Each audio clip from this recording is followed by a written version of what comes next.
Hello, this is the community conversation number 4. It's a Nabel raid retrospective. We've had Nabel raid for about 7 weeks now. Um, so I created a survey if people were interested over the week to kind of participate on what thoughts they had about the Nabel raid. But we're going to go through it through the survey and anything else about Nabel raid with this conversation. At any point, if you want to participate in the conversation, you can just raise your hand and join in. Please feel free to do so.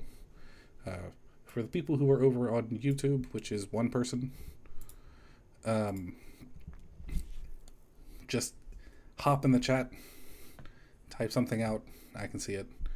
That works for me. Hey, Freecom. Yeah, what's up? But yeah, this is just kind of be a little bit more casual than the other ones, just because they had less time on my end, and that kind of like if we're gonna go through the survey, but the responses are going to be not all that surprising, and a little bit interesting to kind of look at, in the sense that just because we don't have too many people responding to it, that there's not too much like. I'm just gonna go ahead and start. So the first topic is raid difficulty. This is just to see how high people have gone. I didn't. I should have specified that you should include all difficulties you've completed. But I think that this is fine because hard is not exactly the most rewarding, and we'll get to that later. But it's really just about consistency and clear. If you can clear the raid consistently, there's not really much of a reason to try and do it at a higher difficulty or a lower difficulty if you have hard on farm. But at least from the survey, 3 people have cleared hard, 12 people have cleared normal, 13 cleared matchmaking, 8 have done solo. Personally, I don't really think there's much of a difference between solo and matchmaking. It's just what you want to clear. But normal, at least normal compared to hard, our raid group has been doing. The very first week we did. Should be by what's up, Helix. The very first week we did hard, and it was kind of not as rewarding as we felt it should. And then this week we did hard, and not only did we get a at raid auction, we also got a leave. So just one raid was a massive improvement on rewards in comparison to anything we've done in the previous week. But we know that it's not indicative of every single hard raid, so that's not really sure how to like quantify whether hard is worth it or not still.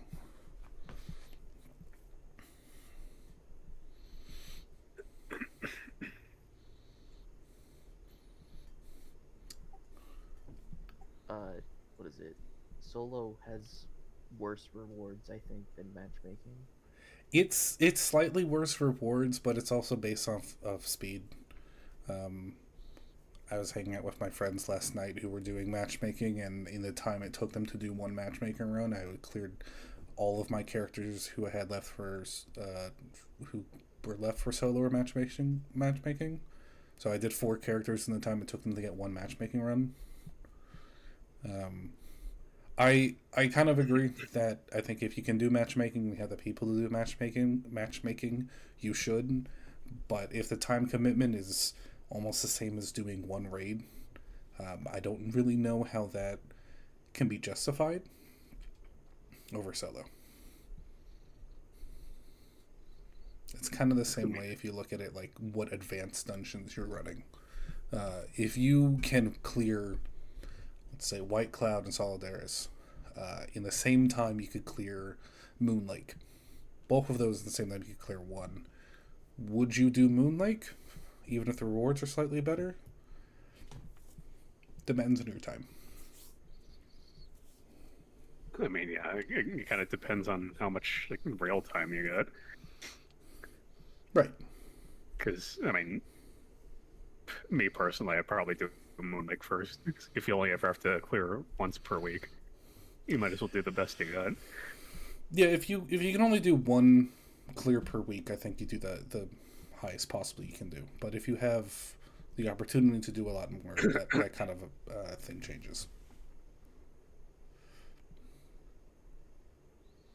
Yeah, because I mean, I'm not exactly the best example because I'm not running that many characters. I would just lose my sanity if I did. So I'm just like, sometimes I'm just like, I'll just test if I can do Moonlake on a character, and if I literally run out of time, then I'll just put it off for another month and just go back to Solidaire's. Mm-hmm. Come back later when my gear gets a little bit improved. When the RNG blesses you. Pretty much, yeah.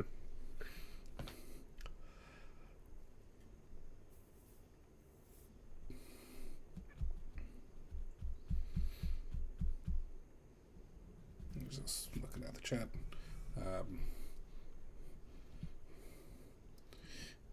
Right, yeah. it's that's. I feel like I think we had this conversation in the previous this kind of conversation in the previous one of these about gear. It's I think this cap has kind of become a question of efficiency, though I don't think anyone wants to call it that. Just want to get the clear and move on is what it seems to be the consensus is. And yeah, Moonlake bosses, I don't know why they're so tanky at fame level. I think Moonlake at fame level is like leagues more difficult than Temple of Disappointment and Azure Main.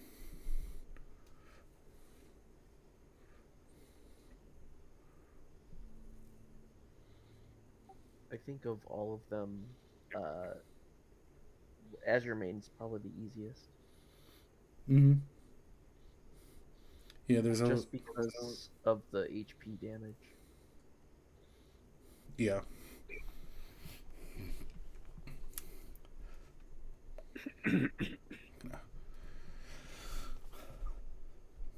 Check what the people are saying, and then I'll move on to topic number 2, which I think is going to be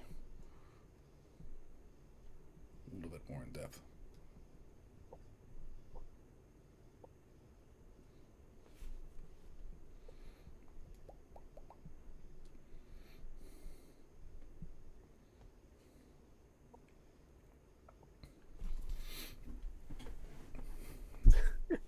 Moonlake punched me in the chest when I tried to cut. I know people who've tried it at Cutline and couldn't clear. They just didn't have the damage. Pretty much. It just kind of becomes like when do you really like kind of move on to the next step? Mm-hmm.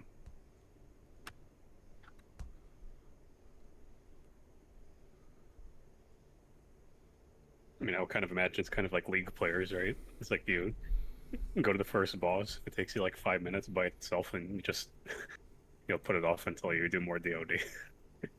Mm-hmm.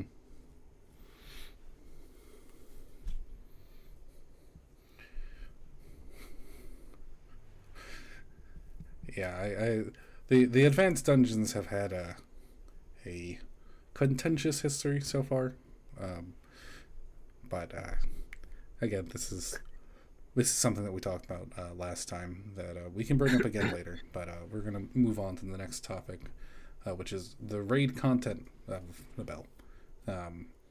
So, how would you rate the content of Nabel raid? This is basically everything with the raid. 1 to 5, 1 being you like to delete, like it's not good, and 5 being it is good. And the consensus at least seems to be that it's mostly okay. 4 and 5s are the highest, while 1, 2, and 3 are the lowest.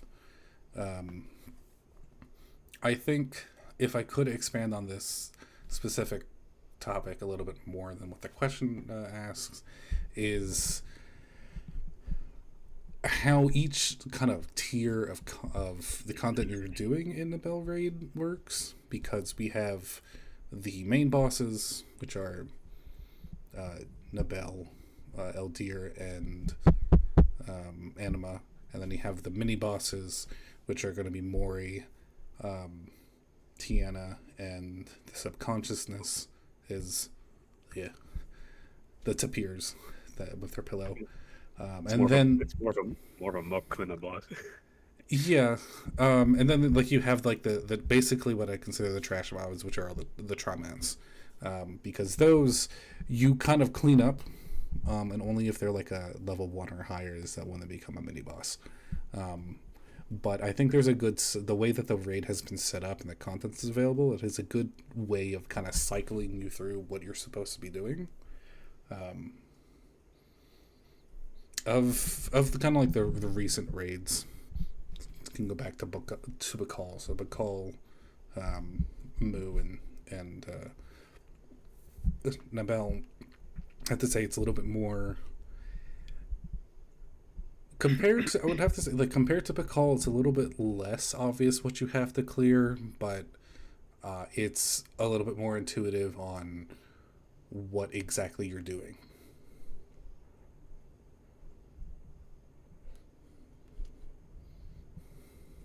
I'm sorry. Yeah, I think I agree with that. Too many mini bosses. Like the stuff that you'd have to do is, shunted behind like mouse over descriptions, which is like good luck trying to do that if you're in the middle of a raid. Mm-hmm. I oftentimes the only reason I know what certain bosses or what they do is because of the guide that was written, the guides that we have. I can tell what like you do have the option of hovering over them, but the bars that are shown on the mini map aren't, unless it's a mini boss or a main boss, they're not really. They just show what time they fire off for the Traumats, or the subconsciousnesses. That is not an easy word to say, but I do agree. Too many mini bosses, not enough bosses. Yeah, if the boss, I kind of feel like it's not okay. It's not necessarily correct to call matchmaking and solo Nabel raid, because it's just the first half of the raid, and it's not even the full first half of the raid. It's just when you wake up, Nabel. It's literally phase 0. Yeah, it's just the part that kind of introduces you to what's going on in the raid before you actually get into things, and the end result is that it feels like you're missing a lot. So if you're like, I'm gonna go, and it's gonna be the next topic that we talk about this, but like when you're going from matchmaking to normal, that is a very jarring thing to see, that you have so much more that you have to do simply because the difficulty went to the next step, and you're not really clear on what those bosses are supposed to be doing.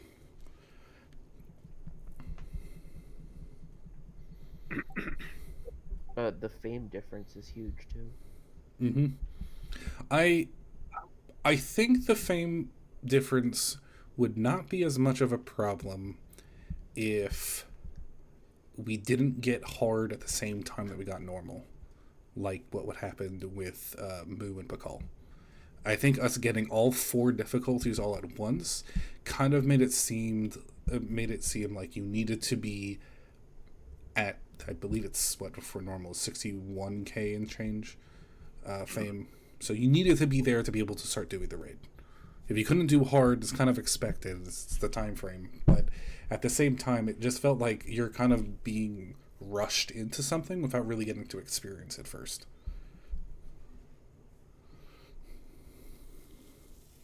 Show it, I would say, is in line for an Exxon MMO.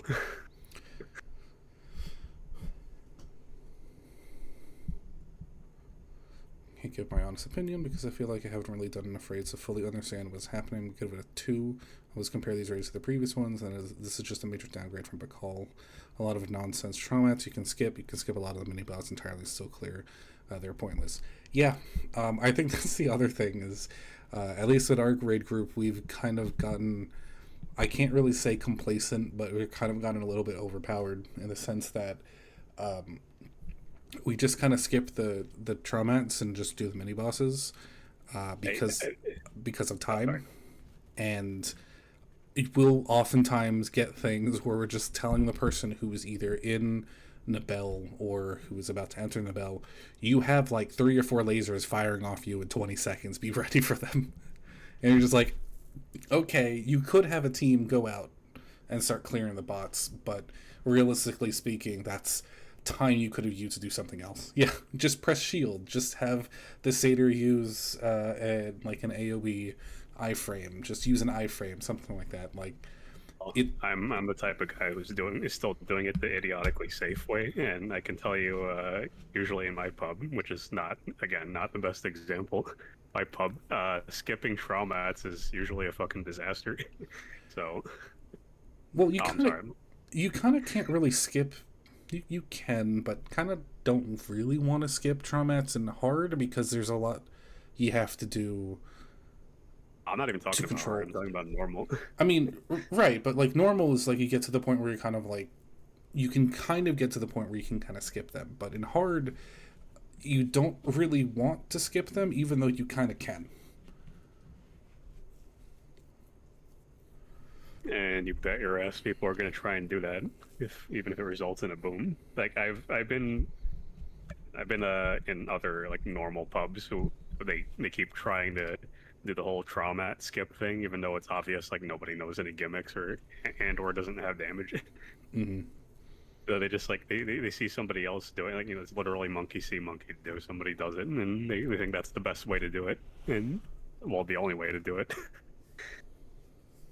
Yeah, it's kind of funny to know that I don't think many people know what the hands do, and so people just leave them alone. Like, they're not going to explode and cause the party in Nabel to wipe. They're not going to cause any of that. Grasping?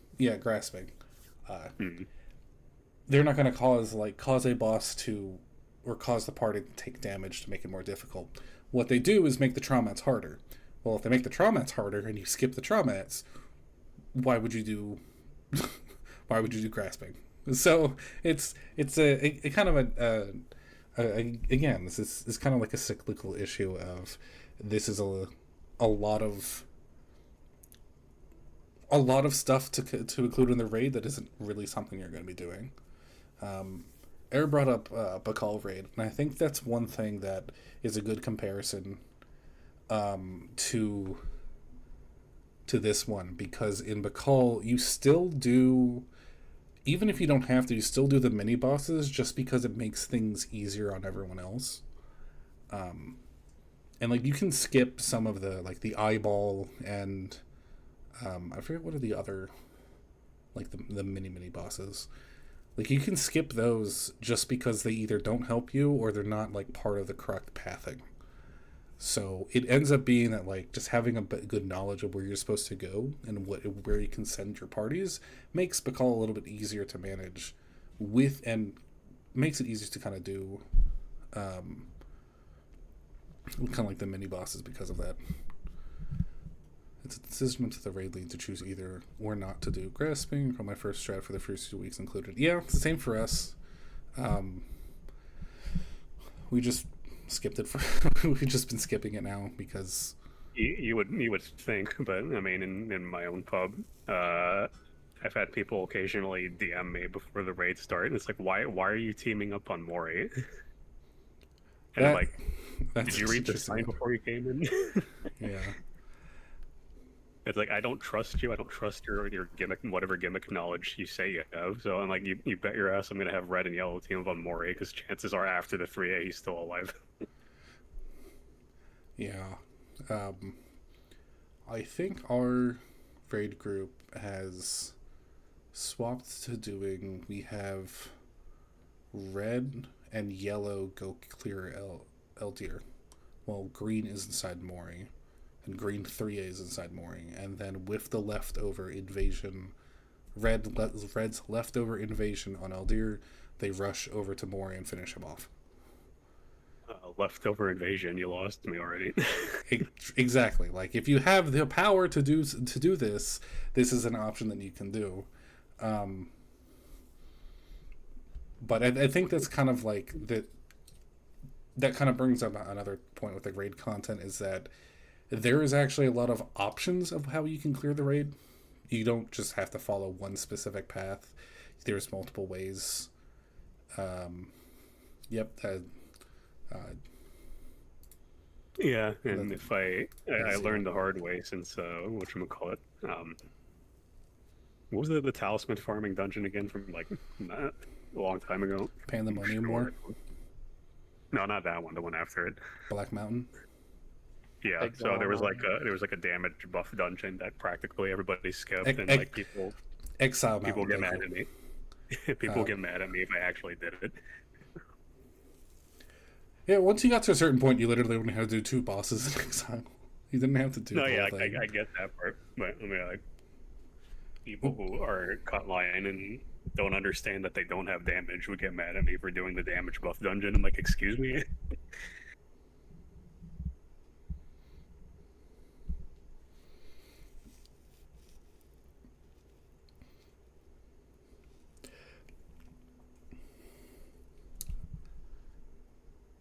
Can't believe that's kind of slow method. If red T can solo L and then go sub, you can save up some time to potentially skip grass entirely and face them start with Diana. Again, yeah, that kind of reinforces the point that this raid has a lot of different ways of clearing it. I think that's kind of like a positive point on it, is that because you have so many different ways of clearing it, that granted, if you have multiple people who have completed the raids in different ways, all join one raid, it can be confusing on how you clear the raid, but I think that's the same conversation I mentioned before. You just what the raid lead decides.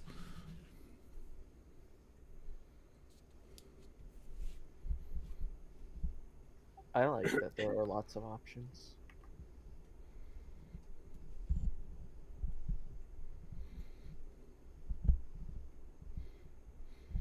Gonna see what Air says and then move on to the next question.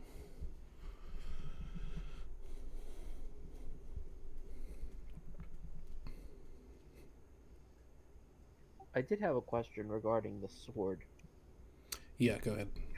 So, ostensibly, do you have, like, I don't know, green, throw the sword, and then use intervention and have everybody go into Nabel? No, that would not be that. I think you can do that. I'm pretty sure you can't. I've seen it done exactly once, and it was like a panic situation from the raid lead. Okay. Now put a timer on Nabel, and she'll kick everyone out after the sword.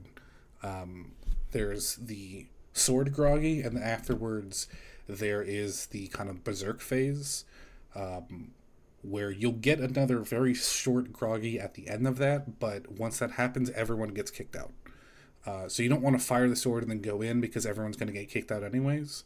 And if everyone gets kicked out and everyone's encroached, you can't do Nabel. And if you can't do Nabel, she's going to just end the raid. So let's say Anima and Eldir are both dead. Okay. Could you do it then? I mean, you could, but it's not necessary. Like, it's kind of like now that's the question of overkill or not. If your raid is capable of clearing it, like if you use a sword and the raid is able to clear it, invading is an option just to kind of make it go a little bit faster, but it's not actually going to do anything. But if your raid is not fast enough or not strong enough to clear with the sword, invading is going to end up causing the raid to either fail or be at risk of failing. I see.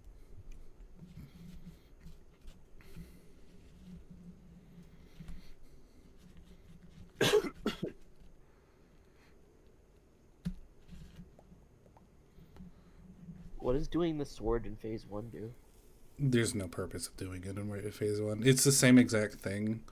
It's just to help you kind of burst through the phase faster, but it's not really like as valuable as doing in phase 2. because like in previous raids where you go from phase 1, phase 2 and a boss, well, actually no, this is different.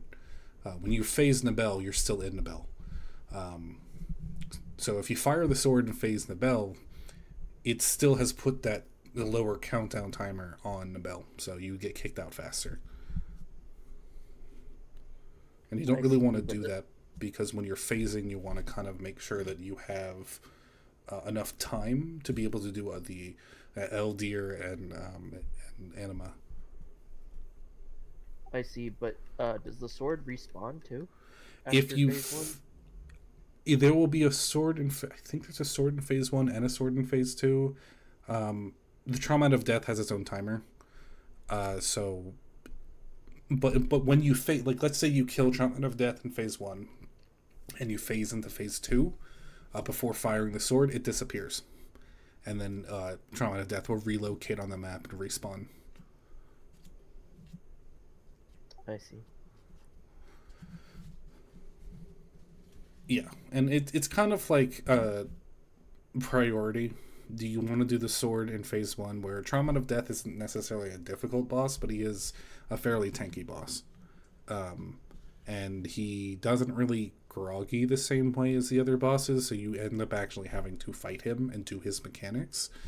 You can burst on him, but I think at the same time he's at least from the times I've done, he's felt tankier than the other Traumats.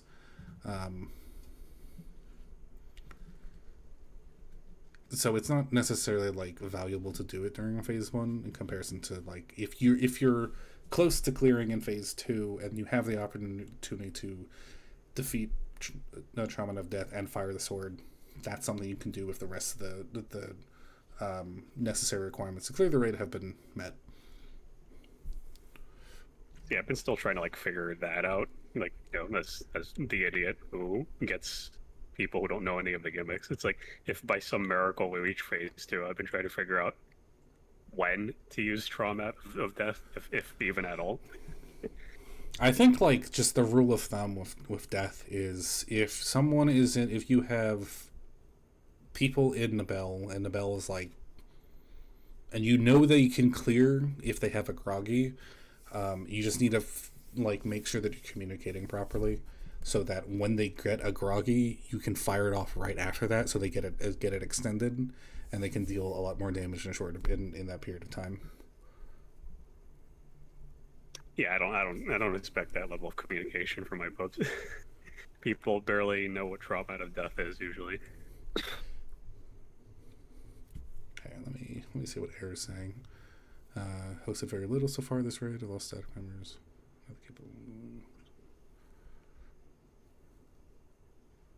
So that's when other party leaders don't know where to go and expecting to tell them every second of the way. I'm going to focus on my party, otherwise I die and fuck up the raid. Yeah, it's kind of like Xeno is right. This is kind of just like the way it is with pubs, is that you have to kind of expect there's going to be people who believe they know what they're doing and they can lead without direction from the raid lead, and that can cause problems. It's kind of unfortunately what you're going to get when you go into pubs. Yeah, that's way. Well, it's like as the computer security field puts it, zero trust policy. We're just like, I don't know you. I don't know your gimmick knowledge. I don't know if you know your gear well. So I'm just going to take the safe route, and you have a problem with that, go join another pub. Mm. So saying there are multiple ways to clear Nabel is kind of not true, in my opinion. I think those other methods to clear just depends how well everyone is doing. Yes, I agree. There's only what John envisioned, which is beat the shit out of every traumatic mini-boss, and there's ours, which just skips some mini-bosses and bursts everything with an overstacked red team. Well, what if you have an overstacked yellow team, too? Everything just dies. But, again, you are correct. It's really just, like... I think with all my years of raiding, and not just... I'm just going to start with WoW. Not just DFO, but WoW. There's, like, we don't have deadly boss mods. We don't have, like, a mod package that kind of tells us how the raid boss is supposed to go.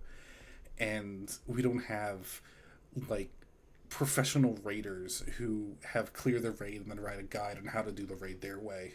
And there's a dozen different guides on how to do it, and then you find out a method that just cheeses the boss much easier than anything that they've done it. We kind of have to, even if we get the guides from Zakrina and from DFO Archive, and from which both of them come from guides made at KDNF, there's still a lot of things that our community does differently, and that is related to both lag and ping, that kind of affect how the raid works. That does have an influence on how the raid progresses and how the raid is cleared. So it's kind of an interesting kind of like a discussion on this. Like, I think I did. My brain doesn't work. Did we do a community conversation on Moo? Was it on Moo Hard or just Moo? I honestly don't remember off the top of my head. Man, I'm so good at this. I know exactly what I've done before. But I want to say, like, this was either... yeah, I think we did...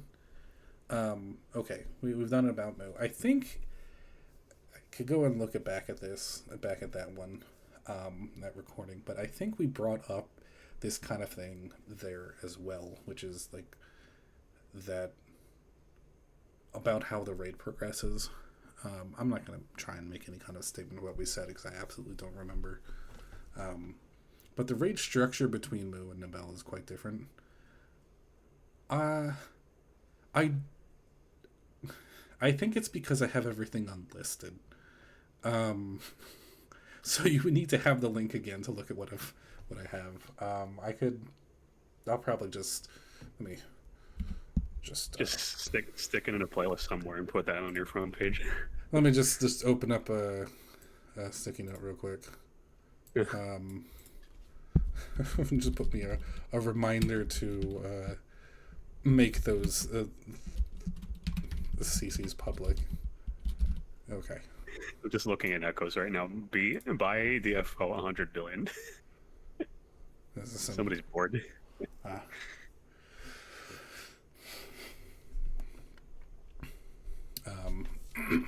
Okay.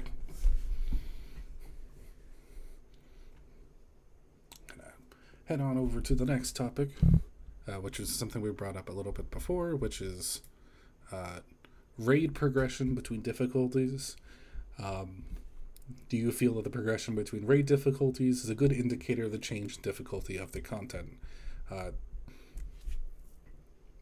Maybe I could have specified, like, this is going from, like, solo to matchmaking, because solo is different from matchmaking.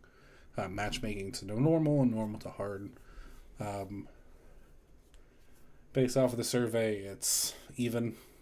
That there's not really a consensus on whether it's good or not.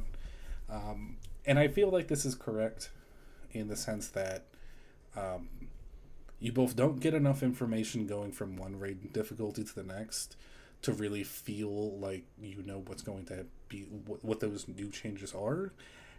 And you kind of, or when you're doing the next tier up, you kind of understand the expectations of what you should be doing in it.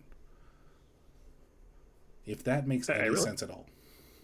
I really have to, like, wonder what the developer rationale is, because since they've been doing this since Bacall, where, like, the pre-raid has almost no relation to, like, the actual raid. I mean, they got better about it this cap, because at least if you do matchmaking, everything you learn from matchmaking still applies to, you know, the same bosses in the actual raid.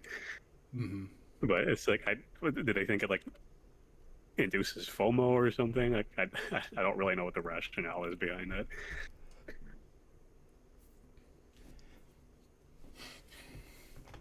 Because I personally, I haven't touched solo at all, so I can't say anything about that. But I've been telling people to not be afraid of doing matchmaking, because the most important part is that you actually learn gimmicks in matchmaking.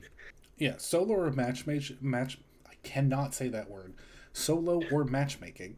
There's no fear of dying. There's no fear of using tokens, because you just get revived after 3 seconds. I think someone mentioned that in matchmaking, it's the satyr is kind of like a pseudo DPS. So in that sense, anyone can participate and be able to clear. It's a kind of like good introduction to raiding. Um, yeah. I think matchmaking is a great idea, and um, I do like the fact that we'll be getting it for the advanced dungeons and Venus in a future patch. I'm not sure when we'll be getting that, but I think it's supposed to actually be with this update that we're getting on Tuesday. But Hopefully September.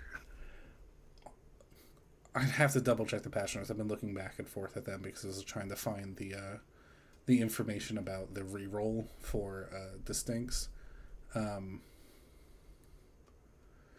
Wait, what? You can re.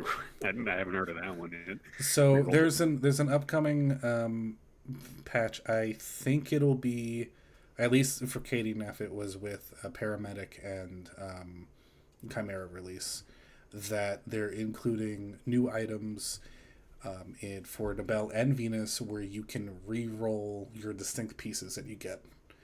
It would work the same way if you did Black Purgatory.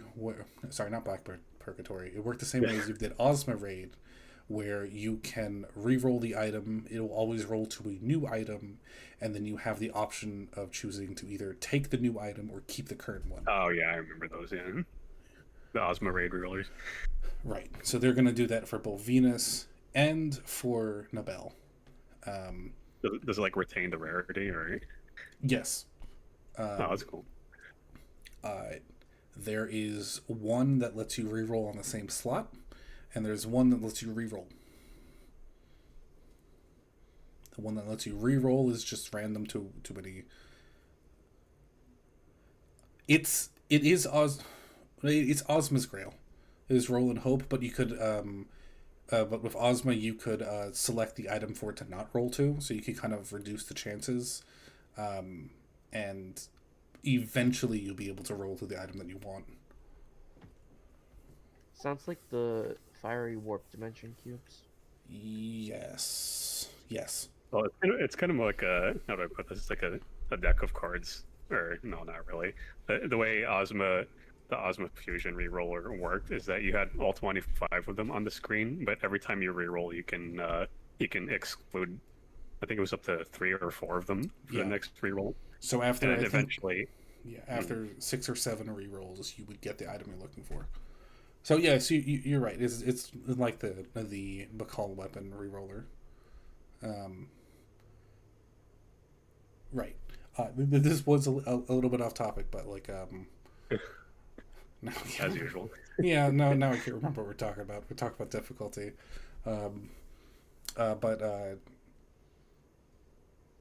We were talking about matchmaking. Thank you. We're talking about matchmaking being added to Advanced Dungeons and Venus, which is, like I said, a good change, because I think, and we were talking about how matchmaking is a good way of kind of introducing people to raiding and getting people to do the content. Zeno mentioned that because Woon was kicked out of a party. Where did that go? There he is. When he kicked out of a party, when he was told that he had said he'd never done the content. For clarity, Woon was a director of DFO, and so since then they will always include a solo version or like a small party version of the content so that everyone can do it and people won't feel Looks excluded. like they didn't learn from Pandemonium more. Didn't the same exact thing happen with that director back then? That's the point. That's what he got kicked out of, was Panda War. Jesus Christ. So that's been a good change. Granted, I'd like to see that they introduce matchmaking with the release of content rather than it being a retroactive thing. Like, I agree. That'd be great. I don't know what content they would do matchmaking for now. Like, they're not going to be able to do matchmaking for Bleeding Iron Mines or the other thing we're getting, because that's just MOT 2.0. But if they don't have a matchmaking for Ine, the upcoming 8-man raid. Hey, can we get matchmaking for for auction house. The auction token. So I don't have to keep clicking the rematch button every 30 seconds. I mean, it works the same way. We can bring up the auction house because that'll lead into the reward structure, because that's been a contentious point across this entire raid environment in this game. The auction house being horrible is an understatement. I think the auction house is both a great idea and a greatly terrible idea. They really screwed up on this, because, at least personally, I don't like the fact that I feel like if I want to spend my gold on raid rewards, I can't do it with the raid. I can do it with a party from the raid, but I can't do it with the raid. And the fact that coins are RNG, the actual rewards are RNG, get a special auction is even RNG.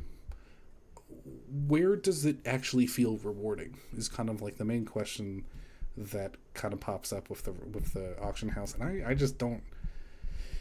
We don't have the population to for it to be consistent 100%. Yeah. And everything being RNG makes it seem like it's just, is it, if it's actually worth it? I don't think there's an answer for that. Honestly, all they had to do, like the Nabel hard has a random raid wide. From what I understand, I haven't actually done hard yet, but there's like a raid wide auction randomly at the end of it. It's like I don't understand why they couldn't just do that after like Venus or whatever, or matching, or Yeah, wherever else you get auctions from. Yeah, I mentioned at the beginning that we did hard again this week, our main raid, and we got an Aleve and we got a special auction, and that special auction was a epic distinct box. You could, it wasn't a selectable spot. It was, you could pick a pot for a slot. Yeah, and I mean, like that is a huge. It was just one item, but that is a huge upgrade for anyone who gets it. And for clarity, I got it. I spent 50 mil on it because my main character, was not getting distincts from raid. So, and when I opened it, I ended up getting the epic distinct object damage bracelet, which is very useful on a character that has no object damage. But it's less for me. It's like less the reward. Yeah, the reward structure sucks, but it's like why are they implementing even more steps to getting to auction? Like, just if it were me, I'd be like, just pick a random party out of the three of them and then have them stay for like a automatic 4-man auction or something. Or just have same the thing with options like Moo. That too, but I mean, if they're hell bent on having be only like roughly a third of the raid gets the auction, then just have the actual, one out of the three parties get the auction. But they did do that. They just made it take longer by giving you coins instead of doing it right away. Like Azino said, it's to make it so they kind of do trains faster, so that you're going from one raid to the next if you have a group of people doing it. That would make sense, especially with them putting a hard cap on the amount of raids you can do for hard and for Ine. For hard, you can only do four hards per week. So having that special auction in there is one way to kind of incentivize you to do hard, but it also kind of gums up your train because now you have to wait for the auction. Even though it goes by super fast. And the coin, there is good in how the auction house is designed, in that it gives you an opportunity if you have no time to actually be at the raid auctions during the raid, you can go and do it again. You can do it at a different time. But it doesn't work but as Aaron mentioned, it doesn't really work for our server because we don't have the population for it. And when people plays at a completely, it's like a pendulum. People will either play right when the server opens or they play right when the server ends, and there's a whole mix in between. Like, there's no consistency on when people are playing the game. I think hard mode should give at least half a coin. 1/4 of a coin is nuts. Well, the reason why they give 1/4 a coin is the expectation is you run 4 hard modes per week. I mean, everyone could have done that week 1, right? All of us had 4 characters at 69k, right? Well, what do you mean you didn't? RNG didn't bless you? Yeah, it's it's a very, like, it's skill issue. Yeah, it's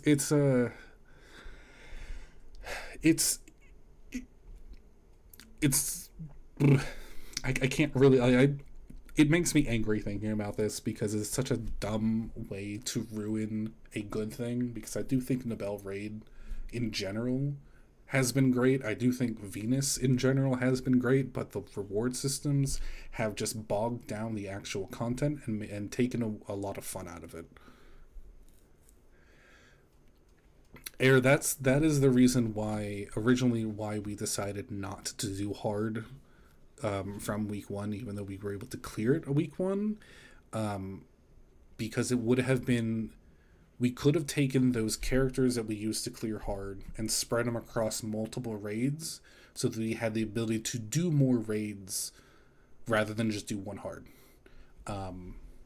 And we and that what happened this week is that we did do the hard mode. It was actually pretty, I want to say it was, Tamaki can back me up on this, I want to say it wasn't that bad on the clear. I don't know the actual clear time. I think it was it 24 minutes? We have a list of our, that's not the channel. Raid result.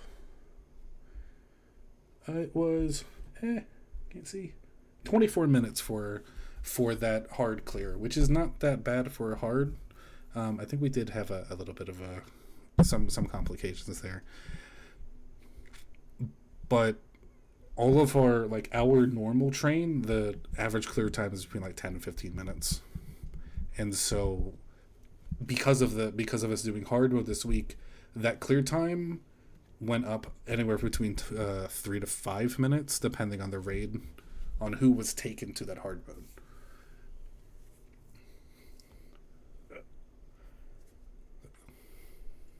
Yeah. So it's a, like, I have no problem doing hard. I actually think that the changes to it are kind of fun. They add a little bit more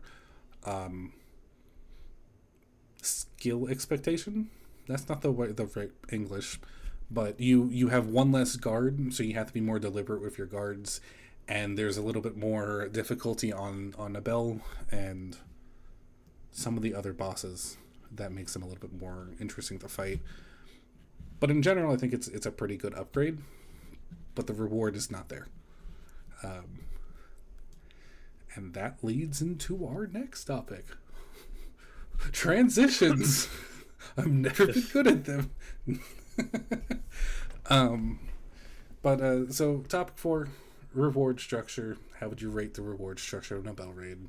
And this, I kind of expected this answer, is that most people are either neutral to not like it, while some people are okay with it. We've just discussed this. It feels kind of bad to go into a raid and not get anything out of it weeks on end, and be given a coin to say, hey, go do the auction over here at a later time. You could have 1 chance of getting Doom Oracles, or you could have 3 chances of getting Doom Oracles. Yes, Jong special oops only rares. If any of you have the beam picture, please post it, because that is just it's just perfect. I kind of feel like I'm in like an alien world sometimes. It's like I'm like the only one I know who's not bothered by this. Why? I'm not saying that I like it, but I'm just like, I don't really care either way. It's like I know what I signed up. I know what I signed up for 10 years ago. It's a fucking Nexon MMO. Okay, that's fair. I think it's just because yeah, Zeno said talked about it before. Thank you. It's the this is this is the best picture. I want to make sure that that the the stream gets this. Move. Look at this. Look at this. This is. I do like the deep diver shoes still in the middle.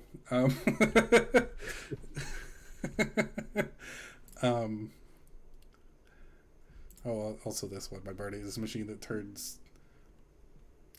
Yeah, that's a different one that I've seen of this one. Usually, the one I see about this one is the one that turns 10 epic souls into one. Yeah, that one I saw on Reddit. Yeah.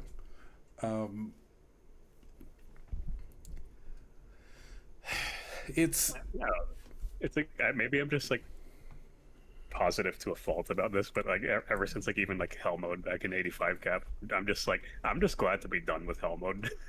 I don't even care if I get anything good from it. I think that's probably says a lot about how filthy of a casual I am. Well, I mean, a lot of us would like to say after 7 weeks in a raid, we feel confident that we've cleared the raid and gotten the rewards from it. But it was last week that I got the first distinct box on my main after 6 weeks, and I didn't get it from raid. I got it from an auction, and then later that night, another auction I got it a leave from raid that had an account bound distinct. So my main got her first 2 distinct pieces not from the raid. And I don't feel like that's a great way to do reward systems. Oh yeah, I agree with that. Yeah. And we've seen MMO reward systems over time and how they do them, and like you look at World of Warcraft, every single boss has a chance to drop loot. You also get tokens. You can take those tokens and then you can use them to get a piece of loot after you get a certain number of tokens. So there's never a point where you feel like you don't actually get rewarded for something. I'm kind of wondering what KDNF's opinion is on that. No, they probably fucking like it for all I know. I'm going to speak for them. I'm going to say that they have the same opinion, that they would rather have some kind of pity timer somewhere on this or have some way to get a guaranteed reward. It just doesn't feel good. Like, I've seen other games lately that have these kind of like big boss raid rewards where you always get something that you can use. And it boggles my mind that we have a raid mode where you don't get something. Sure, you can get every single time you clear the raid, you get a set box. That's our guaranteed reward. You get a set, a set fusion piece. But and mats, sorry, you get the mats. But you can only use those materials to buy the set box or to upgrade the set fusion. Shush phone. So you don't actually get all the rewards. It's not possible to get all the rewards unless you go into extreme RNG, because you can gamble the weapon upgrade reward, the material.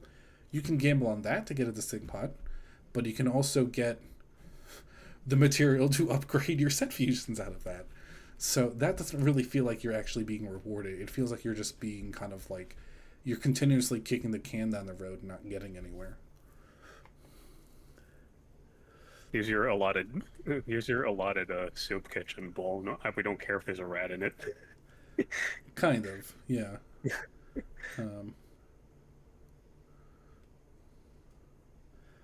You can disassemble the epic set piece. It gives you 300 mats instead of 100. Or are you talking about something else here? But it costs 1,200 to actually upgrade it.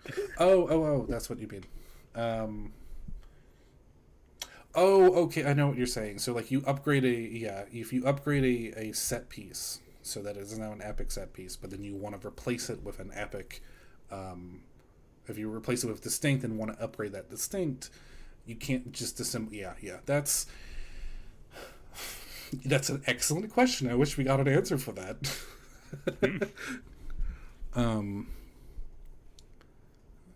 yeah, if you use the armory to craft one of the fusions, if you disassemble it, it just goes back into the armory. You don't get anything else extra out of it.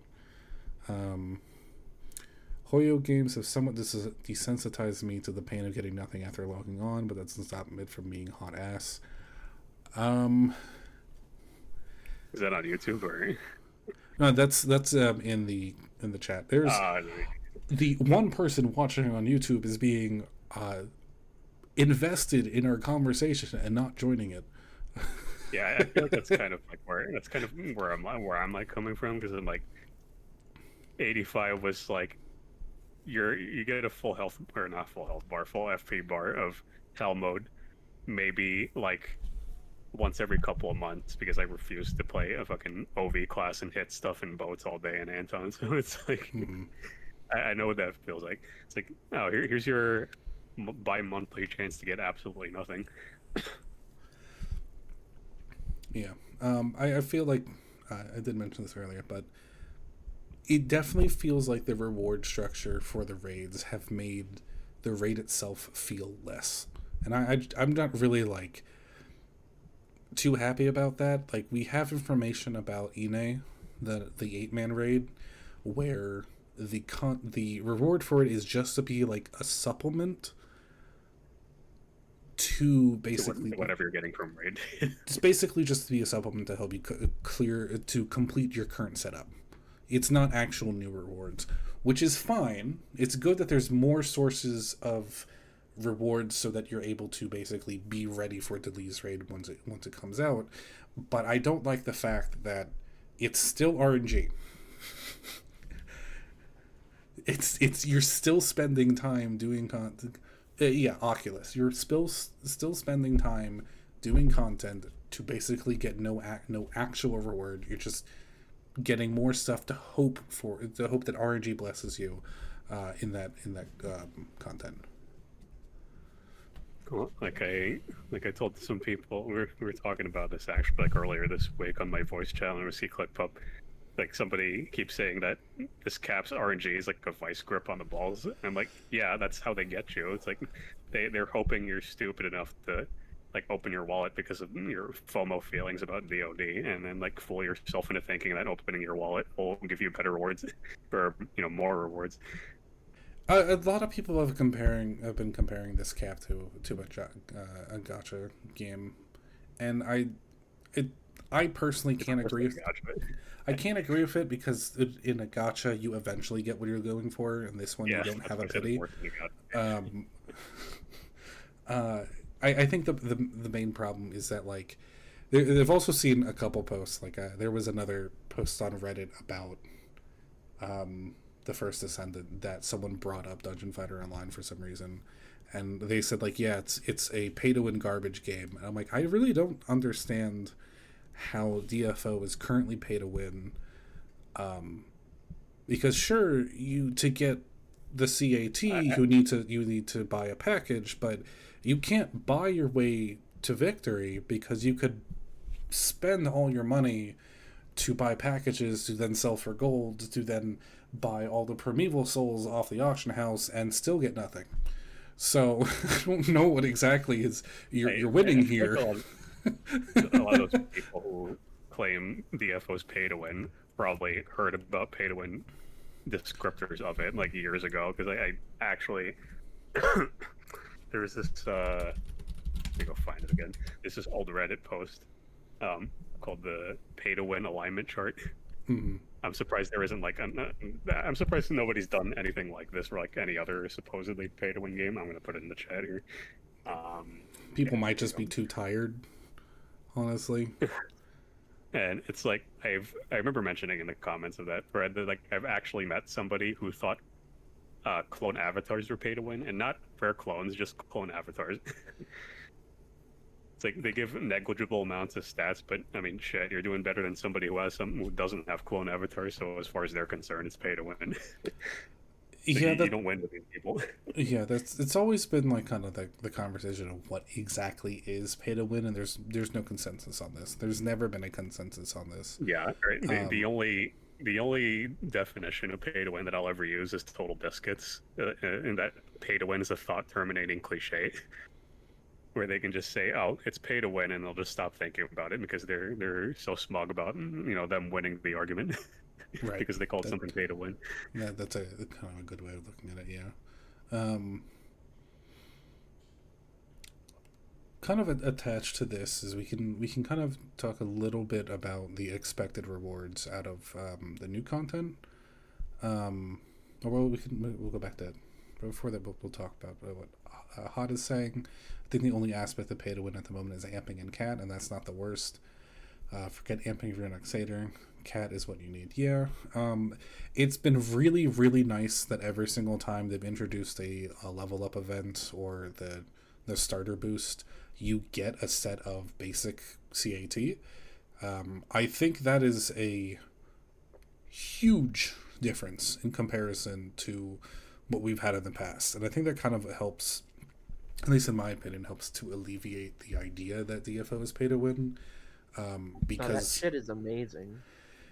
I don't like it's really good for people who are not me because I can't use it. I have too many characters already who have more than the basic CAT. I have the ability because I do spend on this game that I can use the transfer stones if I need to or if I want to move my old best in slot stuff to my alts if I'm going to play them, which is not a guarantee because this cap has made playing multiple characters very annoying.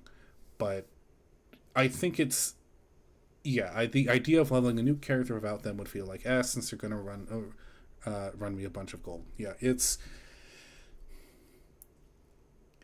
and if you're making an event satyr, you should get amps. I think there's like that nice little gap between where free stuff from events is really nice and here's the brick wall you're going to face if you want to go beyond that. Amping, because gold currently is so valueless than it was before, amping is very hard to justify. I have a hard time. I have a lot of gold just kind of sitting on my account because I would like to amp a new character. One of my characters that I want to include in like my top 8. But there is no like good rate on return if I do so. I'm going to be spending a humongous amount of gold, and I'm not going to be able to recover that if I wanted to amp it. So, and that is also affecting my interest in making a paramedic, because I think the class looks cool. I won't really know for sure until the character comes out. But it's satyr, and if it's a satyr, you need to have amps, because amps affect buffs. So like has such a huge effect on buffs. This is the rice eater part of my brain kicking in. It's like when people say you need amps, like how much are we talking about here? +8. Like what? Like +10 across the board at least? No, +8. Plus +8, 10s. no, okay. Yeah, +8 across the board. You can get away with +7 if you have gear. +8 is what everyone's saying in the chat. It most of cost division value. It's the minimum. It's if you are going to. We just need more of those. You get like 3 a month. Three per month per character. So like you need there needs to be more ways to get amp tickets than we currently have. But I should mention there are more ways to get amp tickets. We do not have the population for it, and that way is something that KDNF has and we don't. Go figure. Lost treasures. Mm-hmm. So they still have, I believe they still have the lost treasure system, and lost treasures. Anecdotally, but if I remember, lost treasures had a fairly higher rate of popping out those plus amp tickets than mystical, like the mystical boxes we have now. And I feel like that kind of helps to make amping a little bit easier, because you could just get those. You could get the yeah, all you're getting is milk pretzels and echo microphones. I've gotten a couple of those boxes, but like it doesn't really feel valuable. Um, when you Yeah, I open can't them even up, remember the last time I opened like Mystic Arcane boxes. I think I have like 100 in my stash. well, it's a good What? time to That was open them now. Open them. You can get a Civ bead. I already have that. But again, like this is the kind of thing where we have an opportunity to kind of like supplement the low rate of amp tickets and like in like +1 ampers. But they don't, it because of our server population. It's not efficient. It's not it doesn't have the same value. Um, so Craft them, make them craftable through Dungeon Life Online. Problem solved. make them craftable through professions. It's also a dead That too. content in that game. Uh, so I don't really want to get into it, but I mean it's something that can be brought up. The reason DFOG lasts as long as it does, and it will last through this cap, and we'll go on to 120 cap, and maybe it will be better. We don't really know, but it'll last. It'll last in the future, simply because, in my opinion, it's two reasons. There's no other game like this. Gameplay wise, I think DFO is still doing really well. Gameplay in this game is still like leagues better than whatever you can get with games that are like this or close to like this, because there's really not a lot of things like Yeah, DFO. that's another good point. Yeah, official Maple still exists, Yeah, and that's what and everyone thinks DFO is when it's pay to win garbage. yeah, and the class variety makes it so that this game is just, there's a lot to it. I think there's a lot to the dress up. There's a lot to the kind of class variety. There's a lot to the content that's available in the game. In my experience with other free to play MMOs, what DFO kind of has that those lack is the kind of it's the simplicity. As Hot mentioned, that like they're not super complicated, but the reason they are complicated is because there's 3 different regions and only one of them gets listened to. Um, don't talk to me about starter belts. I still remember the Temple of Disappointment, where the only gear I got out of it was 4 starter belts. But I I think like we've always had like the whole concept of doom and gloom about DFO is going to die, or DFO is dying, and it just isn't. We could see like maybe when we get DNF Mobile, when that finally comes to the West next year, if they're still planning to do what the job listing says, which is open beta next year, maybe that could be successful. I am not going to say yes or no, because that, from my understanding about that version of the game, it is. If people think DFO is pay to win now, wait till they play DNF Mobile. Um, um, All I maybe saw was I was looking back on a what was it, an F Monk video. I don't know how old it is, but all I saw was level 65 5 senses, and I just wanted to like punch something. I don't know how their gear. I have no idea how their gear system works. I have no idea how their like the game content works. The one thing I remember reading is the microtransaction stuff that you can buy is related to amping, and there is no. Yeah, in the first 10 days of the NF Mobile's release, it made $100 million. In the first month, it made $300 million. It is considered one of like the most successful mobile releases of all time, I think. But the one thing I remember reading is that amps don't degrade, so you can't fail an amp and go to 0. Or there was an item you can buy to prevent your amp from degrading, going to 0. But you can spend your money on the amp materials. And I don't know if it's Carry Promise 2.0, but it basically, like, I think someone showed a screenshot of like the Chinese server for DNF Mobile, and people like all over the place. People had like plus 17, plus 18 amps. But I mean, it's kind of meaningless because I don't believe that works in PvP. Which is PvP is a pretty big deal in DNF Mobile because it's not peer to peer. Oh, that's actually kind of cool. Yeah. Right. It does not have all the classes yet. I can't remember where the link is, but they have, I want to say, about a little bit more than half the classes, plus the two warriors, the two warrior subclasses, and then they have female monk. So there's 3 subclasses they have in that game that they don't have here. Satyrs in DNF Mobile are completely different. They're more like synergy DPS. And then they actually classify it as synergy support and synergy DPS. I think there is one raid. I think it's Lotus. I think they have a Lotus raid. I really wish I could find the information about this, but apparently the website for DNF Mobile is not accessible. I'm not 100% sure. DNF Mobile has what collab did they have that a lot of people were very jealous about? Yeah, mobile is a different timeline. It's honestly a completely different game. Was it Sword Art? No, I don't know if it was Sword Art Online.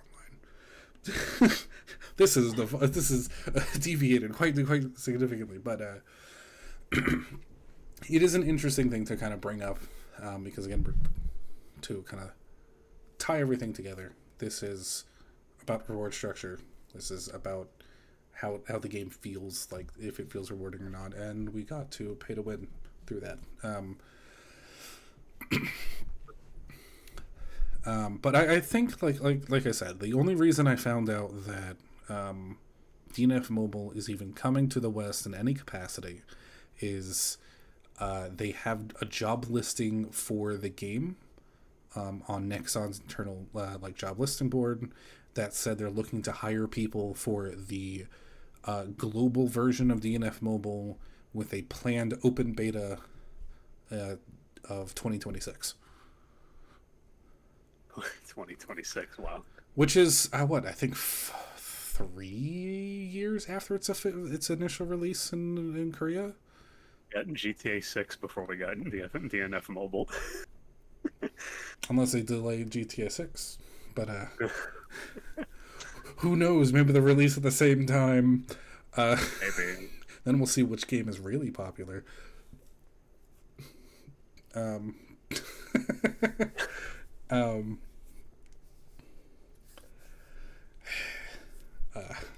But yes, I'm personally looking forward to it. Not GTX 6, it's that one was what I'm looking forward to. But people are, I think, like Air to kind of like again go back to Air's thing about DFO dying. If we get DNF Mobile, I don't think they're gonna kill off DFO, but it's definitely going to be an expectation that a lot of people will move over to mobile because it would probably be a more a modern experience that a lot of people would be interested in. We also have Arid Impact. The DFO version of Genshin.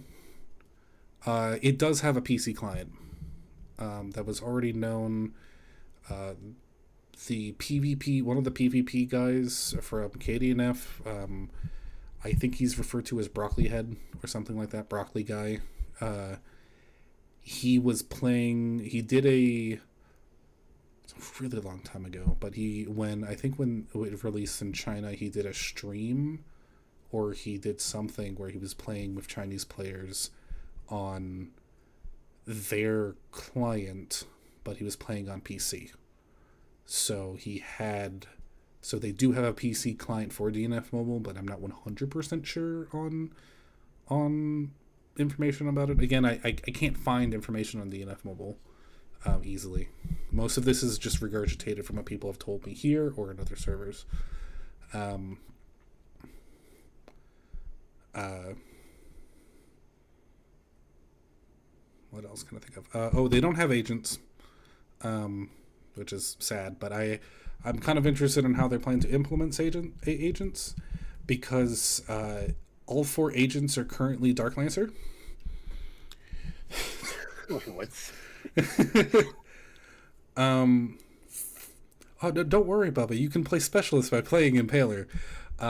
For whatever reason, Impaler has Caracol, so he has attract ammunition.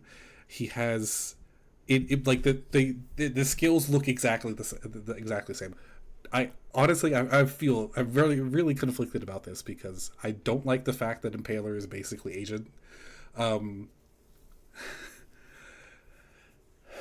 But yeah, like I know that if I can, I don't know, because they haven't be. I think it's because, like Zeno mentioned, the timeline thing. Maybe the timeline doesn't add up for agents to exist. But they did change the way that, like, Impaler worked altogether. He's a completely different character, but he has his skills have the animation of Caracol, has the animation of attract ammunition, and I think it has the animation of another skill from, I think, Blade Falcon. And I think one more other thing from Agent. It was just a joke that I had with a friend of mine, because I'm like, this is Impale Agent. I wouldn't really be that surprised about it. Of course, I wouldn't be that surprised about it, considering how many people were. I've seen a lot of people, especially when Agent first released, it was like, oh, recycled animation this, recycled animation that. And you look closely at some avatar sets that are the same for every character, and like the only difference between Lancer's idol and Agent's idol is that one has their arm raised and the other doesn't. Yeah, I And mean, some of their. Oh, sorry. Go ahead. that could be a thing too. Like, if it's easier for them. But again, this is kind of a little bit off topic. We're actually almost done with the with the survey, so I'm gonna bring that up. But to kind of like go on, kind of end this point. What I was saying earlier, they're planning to modernize the DFO IP. It's a long time coming. I know Air has left. I don't know, he's still here. Someone left. But they're planning to modernize the DFO IP. They're planning to try and make DFO more appealing to a wider audience. Sorry, Air. Even if we, the current audience of DFO, the current people who are playing the game, they're not making the games for us, necessarily. So it's... I don't particularly think that DFO is going to go anywhere. I just think where they might take it might be very confusing and concerning. It feels weird that they took so long to start to expand. Technically, they didn't. They had that what is it, Xbox Live Arcade version of DFO. Oh, we don't talk about Dungeon Fighter Live. I don't even know that existed. The anime existed, but that anime is whatever. They know that there isn't a million of us in DFOG. They know that we're bigger than Arid Senki, but they know that our... I think when they are looking at financial numbers, like whenever they post their reports, their quarterly reports, we are lumped in with the other Nexon properties. We're not lumped in with Neopol stuff. But they don't really talk too much. Like, they have a segment for global. So they, if I remember correctly, they refer to global, North Korea, and China, and I think Japan as well. So they have 4 regions. And then global is kind of all the global and Nexon properties lumped together. But they don't really talk about everything. I think the last quarterly report that I saw, for global specifically, they were talking about Kazan and the First Ascendant. Kazan, the First Ascendant, and the finals. I didn't see The finals are next one. Yeah, the finals are from Nexon. Apparently, it's been doing pretty well, but I don't play those kind of games, so I don't know. That error is actually good. Especially with them want the main player base and want to one of their new IPs is related to the DFO. I mean, it's a good question on whether they want us to move over or not. It should be kind of. We're staying on this a little bit too long, but it's fine. Yeah, the finals. I have heard that it's just kind of full of hackers as well. But if you kind of get multiple pre-made groups together, it's supposedly super fun. But again, not the kind of game I play. So, what are the finals? The finals is a kind of arena, a team arena shooter, like Unreal Tournament, where the kind of the gimmick is everything is destructible, and you're basically trying to make. It's basically King of the Hill, but it's not a looter shooter. It's a team shooter that has multiple different game types, kind of like Overwatch, but a lot of verticality, a lot of destructible environments. I think literally everything can be destroyed, and it's kind of a lot of fast-paced movement. What's the game that it kind of is like? It's kind of like a mix between Tribes, because of the movement kind of things, Unreal Tournament, and Gears of War. Battlefield Bad Company for the destructible parts. Yeah, I think that too. But again, I think other than the kind of the hacker thing, I've heard that the game is actually kind of fun. So it's kind of are they using? Is the finals supplementing the budget of DFO or no. their other IPs? No. It's just when they're talking about in the quarterly report, when they're talking about their global IP, they talk about what they consider their main IP in those regions. So for global, this was from the last report. It's just another off-track thing, but for their quarterly report for global, they were talking about TFD, the finals, and Kazan. While when they're talking about China and Korea, DFO is the main thing they mention. But for the last report, I believe the main thing they were talking about was DNF Mobile. I don't know when their next quarterly report it will be. I don't know if there's going to be. Excuse me. I don't know if there is going to be one with what's going on with Nabel. There should still be one, but I don't know if they would mention that in their quarterly report. But it's DFO is not mentioned in their. At least I don't remember it being mentioned in their global report. But anyways, we have gone very off track. I'm steering us back over to talk about the last topic about the about Nabel Raid, which is the upgrade progression, which is, do you believe that the rate of upgrade materials from Nabel Raid matches the time commitment needed to complete the raid? And the answer is 50-50.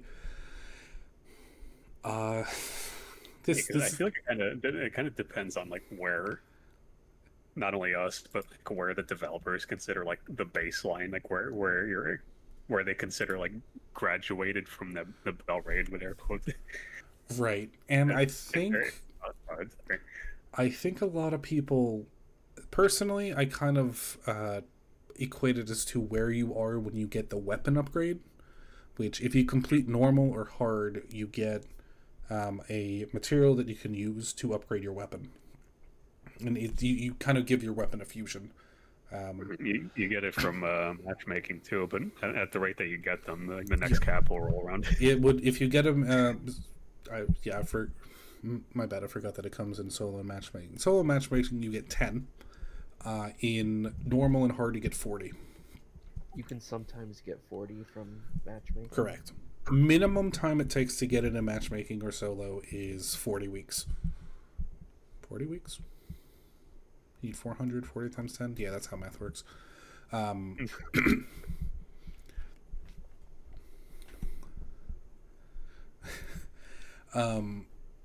Yeah, it takes 10 weeks. I think a lot of people are either 2 weeks away, or if they've somehow been the luckiest person on the planet, and in their auction coins they've gotten one of the items is 30 account bound. They got that multiple times, so they're a week ahead maybe. But Riveting progression. A week away. I hope those auction coins were valuable. Slight tangent, as if we need any more of them. Apparently, our auction coins are the tradable ones that we have are a really good price in comparison to their price in KDNF. Like we have them in 50 mil, and I think in KDNF they're much more expensive. Anyways, that is where, like, personally my progression is kind of based off of is how far we are in comparison to our weapon upgrade. Like, that's only the first tier of it too, right? Right. Yeah. But it is a pretty significant upgrade altogether, because, and it's not really supposed to be it's a weird way of saying it. It's not supposed to be a strong upgrade, but it's supposed to help shore up a part of your setup that you're missing. Because a lot of the sets are either missing speed, CDR, or very few of them. Some of them are missing just damage. Not a lot, but it's just that is an option. So for the weapon fuse upgrade, you have a choice of either damage, speed, or cooldown reduction. So once you get to that point, the expectation is that your setup is basically complete, and you're using the weapon upgrade to fill in that last spot that you need to kind of make things feel right. And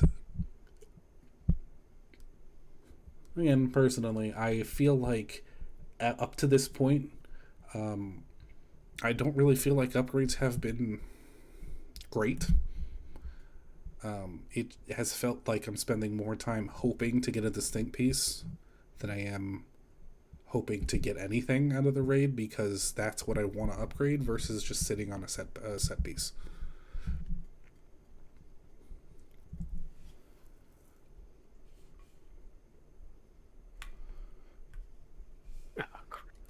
We did talk about this. I think we can bring it up. There is in the future there will be a reroll option for the distincts, so you're not stuck with one that you don't want. But it is not a guaranteed 1-to-1 slot of your choice. It's not a guaranteed piece of your choice. It is either a random item of that slot or a random distinct.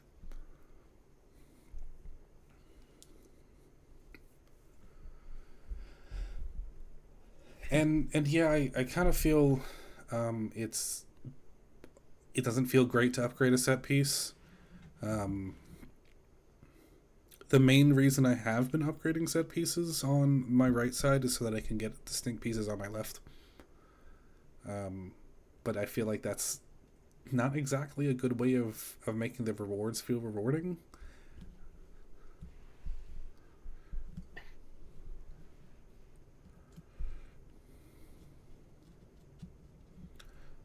Yeah, I haven't even looked into what the distinct fusions are. Like, the only ones I know off the top of my head are like the Nabel ring that has CDR on it, and then people want I'm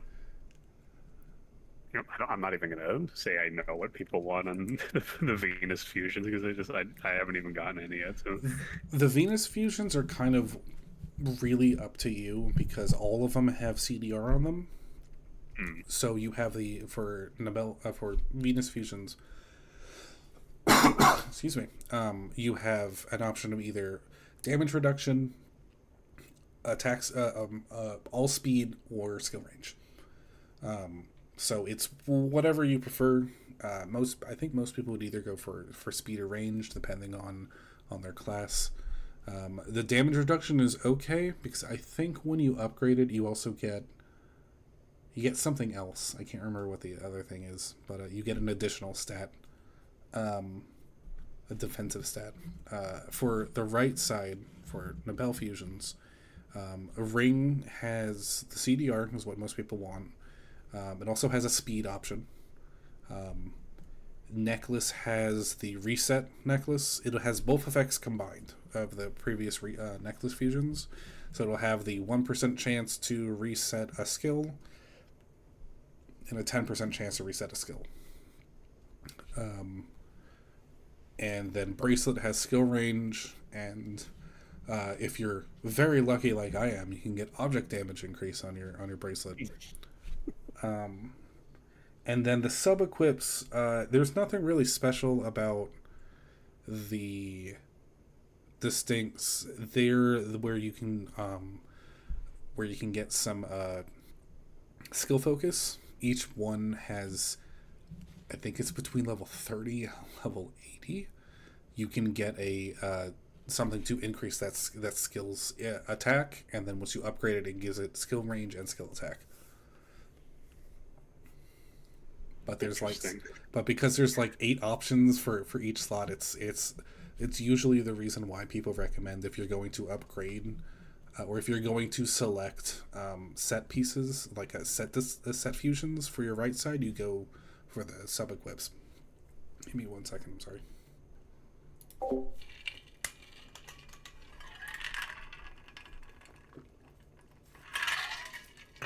Nabel Raid expects so much fame out of you to enter that getting set point fusions is usually unappealing.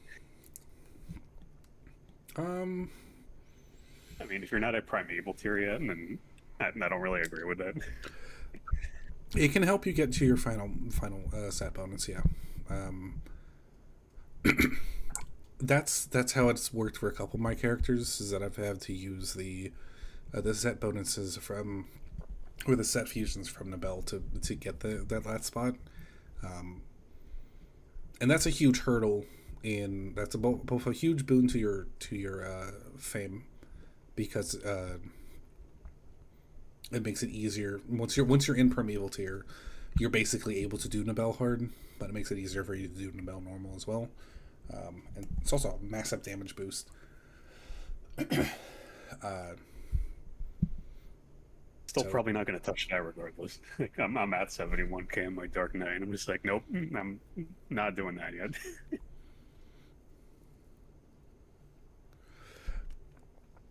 I get people who are at 71k flubbing the gimmicks on normal, and it's like, what makes you think I'm going to fucking do hard? Right.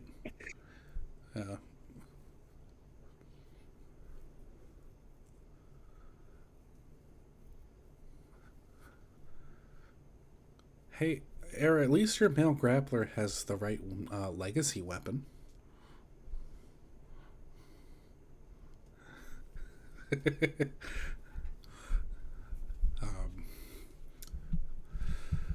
But yeah, it's the reward structure has always felt kind of, well, we're going to talk about reward structure. We're talking about upgrade progression. I'm tired.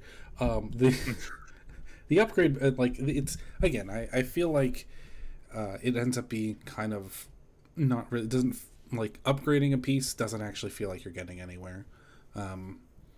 Even though you are kind of like making progression, it's like a lateral progression instead of a vertical progression.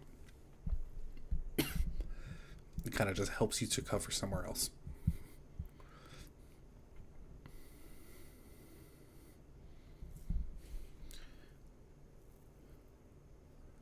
Need them to balance out the buff power and amps for the sets. People going, you don't need them in Fame for Satyrs. We like a fail on the Opal's part.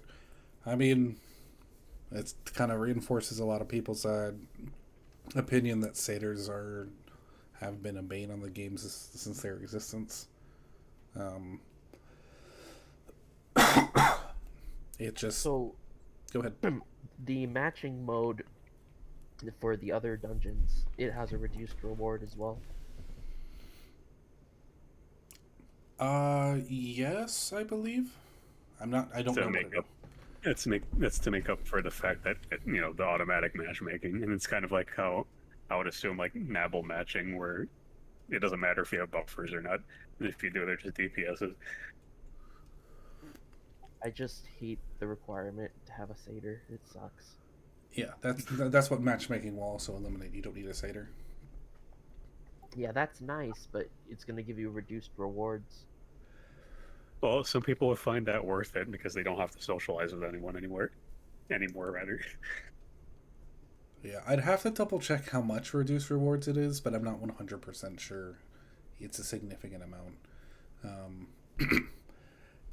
Hot take, but battle satyrs shouldn't exist. I disagree. Normal satyrs shouldn't exist. Battle satyrs should be the only one that's Exactly. Yeah, I have one of each. My M satyr is at plus 10 amped across the board, and I would not mind enough in the slightest if they just straight up got deleted to make the game better. I think, honestly, battle satyr is one of my favorite characters. I really like that design. It's just, I don't know why he's so stupidly strong. Like, he's ridiculously strong. But why would I take him to a party when I could just take a satyr to a party? Why? What does, like, it doesn't feel. That's not what I meant to say, but like, it doesn't really feel all that great. That this is a character that does really good damage, has a nice like kind of gameplay style, but it's kind of shoehorned into being a satyr because satyrs are so valuable to a party.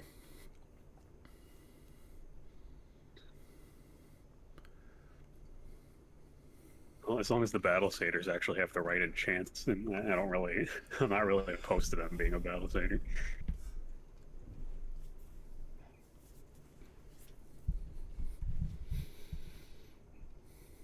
Usually, the first thing I look for if I see male crusader with D next to them, the next thing I check is if they have elemental damage on their accessories or not.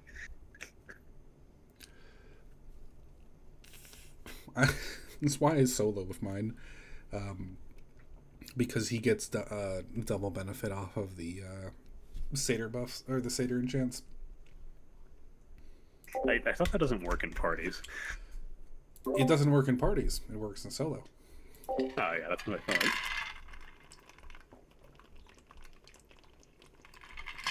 Wait, how are you supposed to build a battle satyr? You just treat him like any other DPS.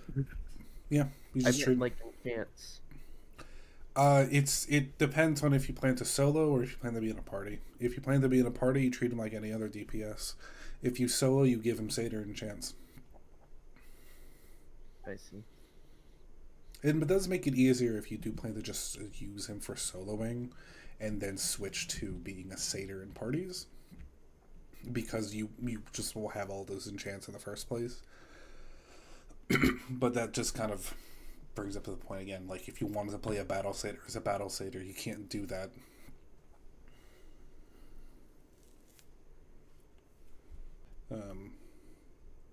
And one of the kind of like fun things I did with this survey was raid favorites, what people thought was their favorite part of the raid. So just kind of go through these. So I thought these were kind of pretty diverse for the most part. Gimmicks weren't cryptic. Every person has an opportunity to contribute from clearing the mods to launch the sword against the bell. Yeah, that's kind of a nice thing with this raid. I think that the invasion mechanic is one of the coolest things they have with this raid. Kind of feels the invasion mechanic where you can two parties can fight the same boss. That's dope.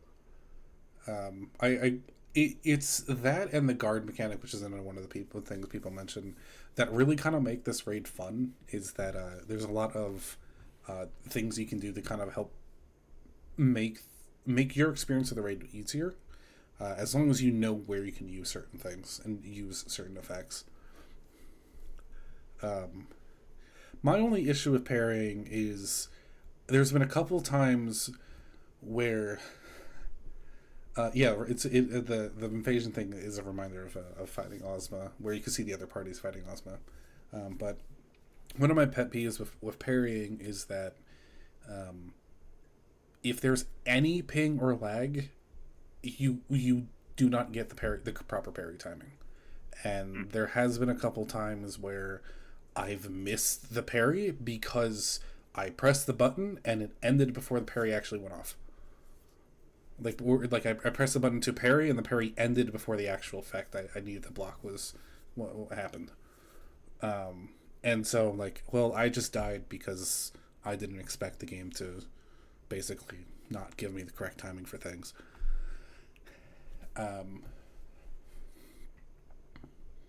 It's not a good feeling, but it's something we kind of have to expect with it being DFOG.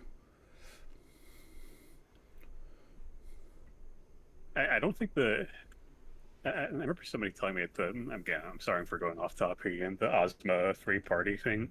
I don't think you were looking at real players on the other sectors of Ozma's instance. Like they were just like simulated players a la like guide mode.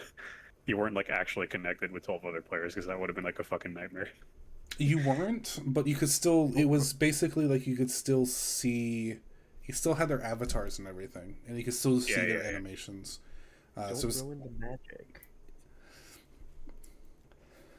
That's true. Freecom, shush, no magic. Don't ruin the magic. The new 8-man raid has all 8 players in the same instance. Yes. There was, I think I saw people when it was revealed on the test. People were talking about like group composition, and how you can split the party up and go different ways. But I think all 8 of you are in the same raid. We never got the 8-man raid, the 8-man event. That never happened for us. Somebody has a video of it on Reddit. The Twilight, was it called semi-raid or whatever they titled it? It's like the mini raid. It has many names. I think like the early translation was Nightfall, which is funny. Then it's like the Twilight raid, and I think it's Ine raid is another name for it. So I'm not sure what name we're actually gonna get for it.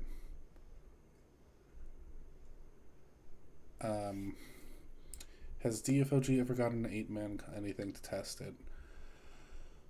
We a super long time ago we got the that like group PvP thing where I think it was 8 people all paired together. Thing, yeah. The not the zombie thing. The zombie thing was probably the first one because the zombie thing I think was 12 people. It wasn't town PvP. It was called Mercenaries. And PvP has 8-man free for all, but it was a mercenary event where it was basically you and another person were paired together against 3 other pairs, and it was either 3 other pairs or it was another pair. I can't remember, but you had access to all of your skills, and this was when we a little bit after we got 2As, so you had people awakening on each other and using like. The Monster Fighter, I think, was the 8-man thing we got, but he had people awakening on each other and using like their the big skills. But the part that made it kind of funny is that you had an interrupt that would just cancel a skill in action, so you would see someone use their awakening and just interrupt it, and it would just end.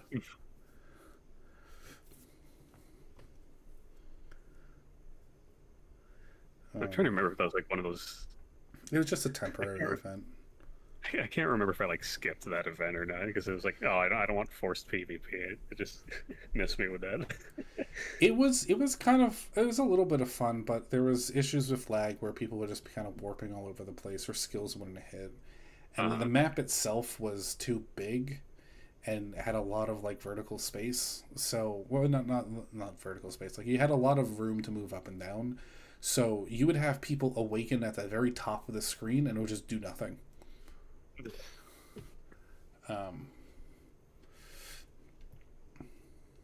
looking. Here's my gold. Looking through. So the way parties are able to intervene for bosses and the return of Roko Groggy with Tremat sort of for coordination. Yep. It's how you can have other parties assist. Yeah, it seems like probably.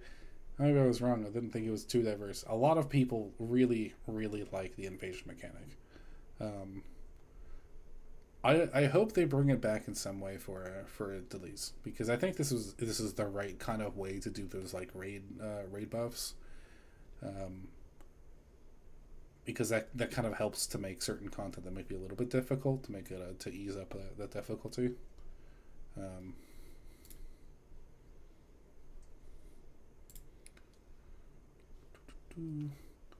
Party system is fun when it works. Or parry system, yep. Nabel herself. Heart auctions. I don't know, that was favorite part of someone's raid. That's glad that they have that. Art of characters, yeah. I don't have the music on for the game, but I have heard that the background music for this raid, and I think it's the same case for all the raids, is really, really nice. Personally, one of my favorite things is the reward you get for completing the monster collection. You get trauma of War's feet. What the? Yeah. I need to see that now. I haven't even looked at it yet. How do I get there again? Oh, I can't do it in a dungeon. I'm in training. Yeah, I did use a bigger character pot with it, and so like it's just kind of like, it's just kind of gigantic. I don't have a picture on me that I could show. It's another server, but if you use the character Shrinker, you can actually make him small enough that you can see the full size of the Trauma of War. You can see his head all covered with the siren horns.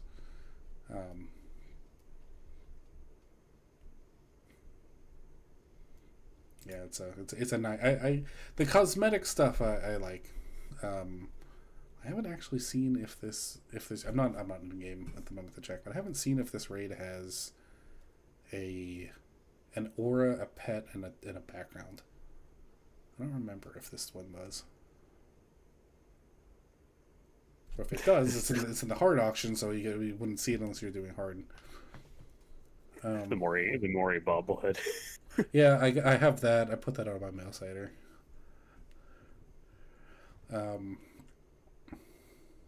But I guess this is a good place to kind of be like, we have talked about Nabel. It's kind of reached the end of the conversation in terms of Nabel itself. Don't have to actually worry about session 2. I'm not. Only one person said they could do next week. Well, yeah. Anyone have anything else to say about Nabel Raid? Anything they want to bring up that might not have been discussed in the conversation so far? Yeah, I was the guy who wrote that the gimmicks weren't cryptic. Oh yeah. I think like I may have mentioned this before, but I went in blind this raid because I just wanted to see how far I would get, and I think the whole time I was learning the raid, I only ever had to look up a gimmick like twice, which surprised me to say the least, because every other raid was like half of it doesn't make any sense and you don't know what you're dying to. Can I guess at what gimmick that was? Yeah, sure. Make a guess. Is that the Trauma of War signal gimmick? On my first 2 weeks. I don't think a lot of people even know what that gimmick is. Yeah. But I mean, I would say the first time I seen that, I mean, like I figured that one out pretty quickly without ever seeing it before. But it was after the first 2 weeks. But the one that I had to look up was Mori, because I didn't know what was happening with this 4 clones thing. Yeah, most people don't. The signals is the frequency gimmick, and most people won't even see it because they kill him too fast. But the Mori's gimmick, where you turn to the 4 clones, in normal, each clone is marked with a number, and you have to grab the green orb and run into the Mori that is has the green panel before he creates the clones. That's it. It gets a little bit hard because they'll shuffle him, but partway through the mechanic he'll like redo it so you can kind of get a good idea of who you're supposed to track again. In hard, he doesn't get those panels. Yeah. And yeah, as Hot mentioned, one player is always able to know which is the right one. So again, kind of reinforces a good communication for this raid. What is the Wait, deal? how do you? Oh, I guess whoever he can stick the orbs on. They'll just keep track of that one, I guess. Yeah. I thought it was like some way to tell outside of that. 'Cause that's what I thought Hot was saying. What are we saying, Helix? What is the deal with the Traumat of War? Like, what is he supposed to be? I have no idea. All of the Traumats are basically supposed to be a nightmare in Moo's mind, and I'm not really sure. It's explained in the scenario what each one of the Traumats are supposed to be. I think it is the PTSD. It's because the war is very like there's something related to like the noise of war or something, and that's why it's a just super tall thing that has a bunch of air horns for its head, and that it screams at you and stomps all over you. It, it's like I'd have to go back into the scenario to see what each one was. But they're all related to, air raid sirens for head and air raid strikes for attacks. Yeah, which is the siren that rings whenever she was going to. Oh, that's also a good point. Yeah.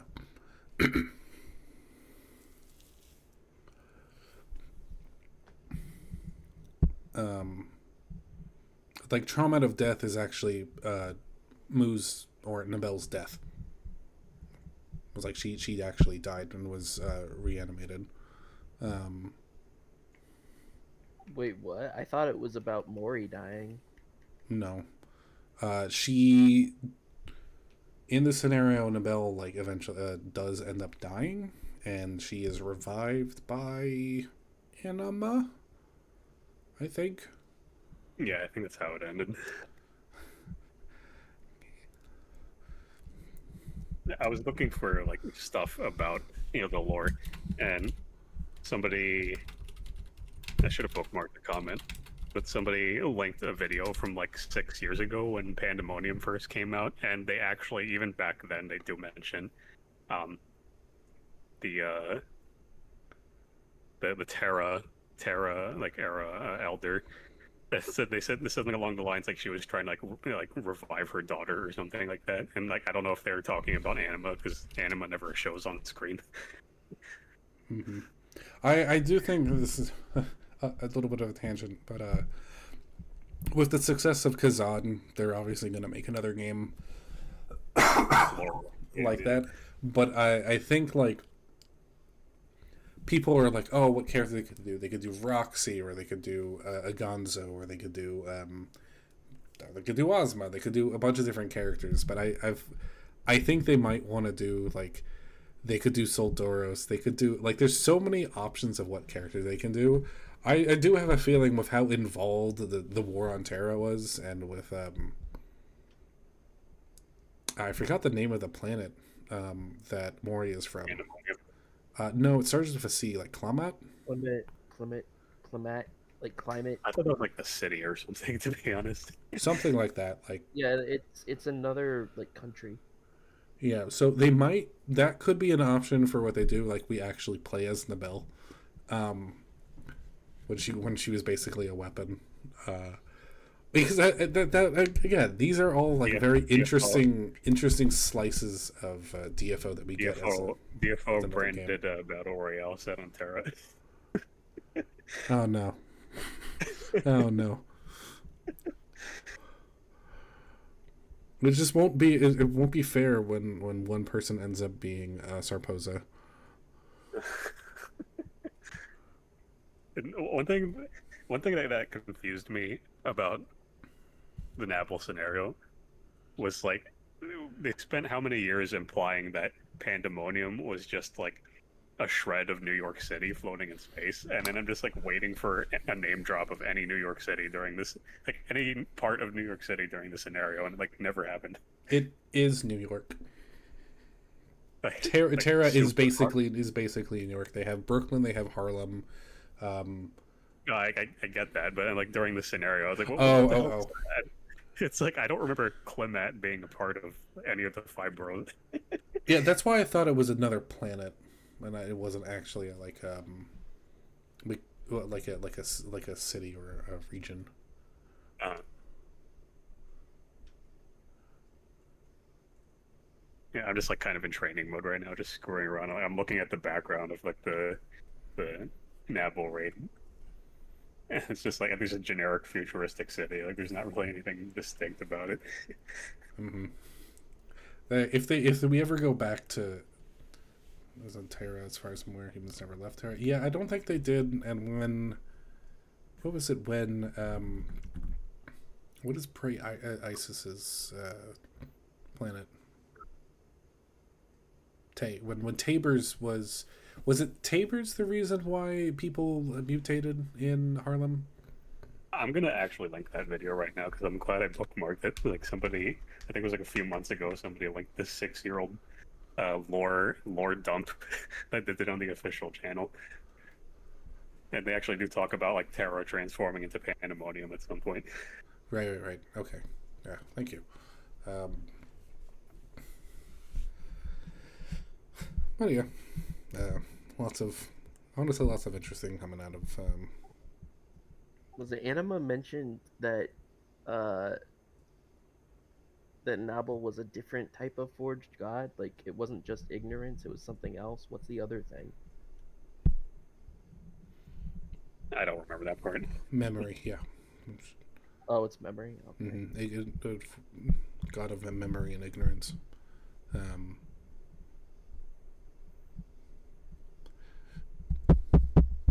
honestly, it makes me like I'm very very excited and interested to see what we get out of the Lee's raid. Mhm. Again, it's kind of a good way to kind of conclude this.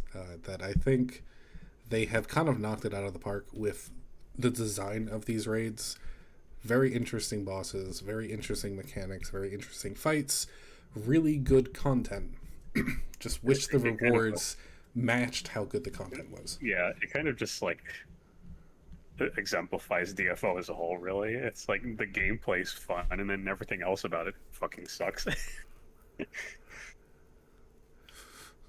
Yeah, that's kind of how it goes. Hopefully things will get better next cap.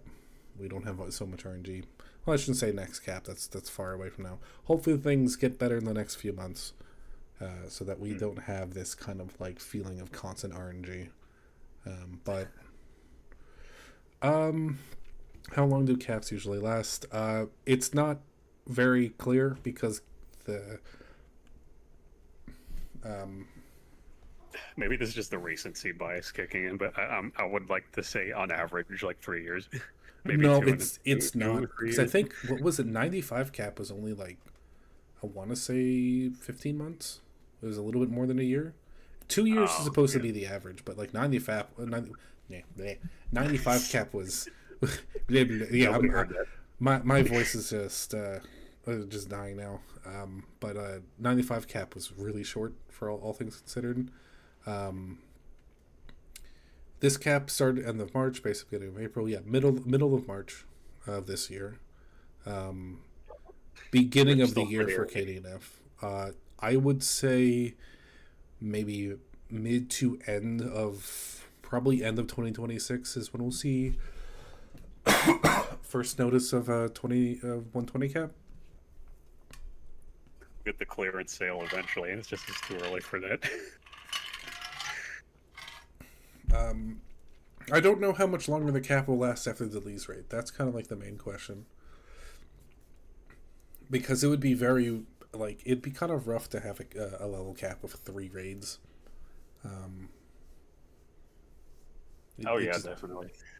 So, there's no problem with them doing 3 raids. It's just like, what are the rewards you're offering with each raid? And That's what there's I'm kind of glad. Like, again, I say this a lot. Like every time we talk, I'm glad. I'm glad that whatever. I'm just glad that I seem to be like immune to FOMO. Because I'm like, if I were, because I would have like otherwise agreed with all of you guys on the RNG stuff. Because I'm like, I'm just here. I'm having fun doing the raid. Like I'm just glad to be doing the raid at all. And I'm just like the rewards are, I'll chuck back. I'll notice that I have a huge stack of raid materials like several months down the line. Like that's just the sort of person I am. Mm-hmm. Yeah, that is true, Xeno. The Nabel was supposed to be part of Seon, so now that I think Venus too. So now that like we have the second half of Seon done, it's now unknown what is to be expected afterwards. So we're not entirely sure what comes next. Playing many characters is what turns me into a jaded man for ACOM. Well, that's the other secret sauce, knowing where your limit is. Like for me, it's like 14 characters, and a lot of them are not even like anywhere even remotely close to Nabel Raid yet. I have two characters for Nabel Raid, and like the vast majority of them are still in, Moon Lake or lower. But for me, I'm just like, if I get to a point, just with any cap in general, like if I get to a point where like every fiber of my being is like I don't want to play more characters, then I will just not play more characters. I don't know why this is such a hard concept to grasp for a lot of people. Like workers, yeah, sounds about right. I'm probably gonna make a paramedic, and that'll be the last character I make for a very, very long time. Yeah, same here. It's like I'll probably continue to gear paramedic and Chimera, or I'll just probably give a shot during her event and like never touch her again after her event.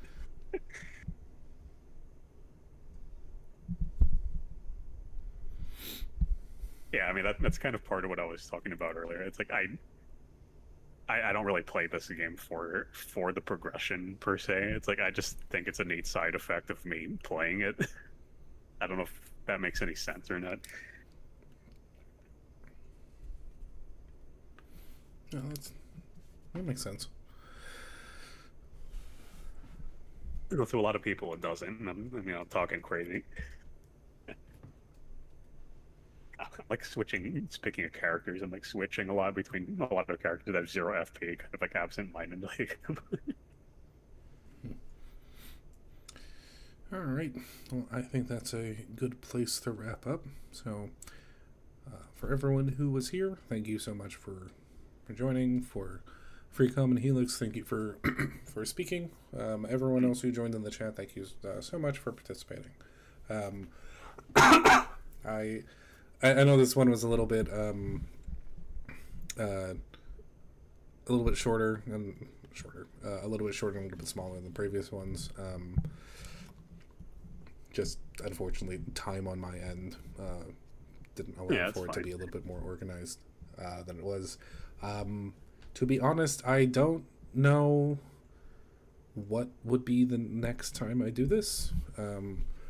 I don't think I'm going to do one for Ine. I just don't think it's interesting enough to deserve its own kind of thing. If anything, the next one of these I might do would be for a Delise raid.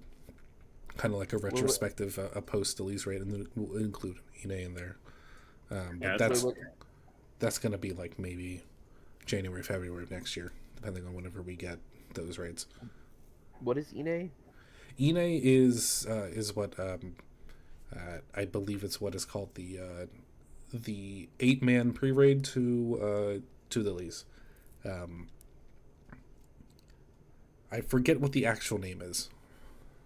Oh, yeah, Ine is also the name of the city, but I think it's like Ine Raid, or it's Twilight Raid, or Twilight Semi Raid. I don't know what name is being used for it. But whatever lands on DFO Wiki first. Yeah. But I'm going to stop the stream.